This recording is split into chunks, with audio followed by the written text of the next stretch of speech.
राज्यसभेच्या एका जागेसाठी शिवसेनेमध्ये सध्या रस्सीखेच पाहायला मिळते। गजानन कीर्तिकर, आनंद अडसूळ, हेमंत गोडसे इच्छुक आहेत। संजय मंडलिक, राहुल शेवाळे, शायना एनसी, ज्योती वाघमारे यांची सुद्धा नावे सध्या चर्चेत आहेत। इच्छुकांनी नंदनवर इथे एकनाथ शिंदे यांची भेट घेतली।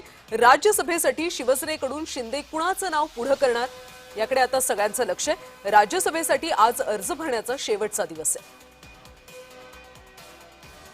तर इच्छुकांनी आता नंदनवर इथे एकनाथ शिंदे यांची भेट घेतलेली आहे। राज्यसभेच्या एका जागेसाठी शिवसेनेतले सध्या अनेक जण इच्छुक असल्याचं पाहायला मिळते। त्यामुळे ही उमेदवारी नेमकी कुणाला मिळणार हे पाहणं महत्त्वाचं आहे। गजानन कीर्तिकर, आनंद अडसूळ, हेमंत गोडसे इच्छुक आहेत। यासोबतच संजय मंडलिक, राहुल शेवाळे, शायना एनसी, ज्योती वाघमारे यांची सुद्धा राज्यसभेसाठी सध्या नावं चर्चेत आहेत। इच्छुकांनी नंदनवीर येथे जाऊन एकनाथ शिंदे यांची भेट घेतली। त्यामुळे राज्यसभेसाठी शिवसेनेकडून आता एकनाथ शिंदे कुणाचं नाव पुढे करणार, कुणाचं नाव निवडलं जातं हे पाहणं अतिशय महत्त्वाचं आहे। राज्यसभेसाठी आज अर्ज भरण्याचा शेवटचा दिवस आहे। त्यामुळे या सगळ्यांपैकी नेमका कोण अर्ज भरेल याकडे सगळ्यांच्या नजरा आहेत।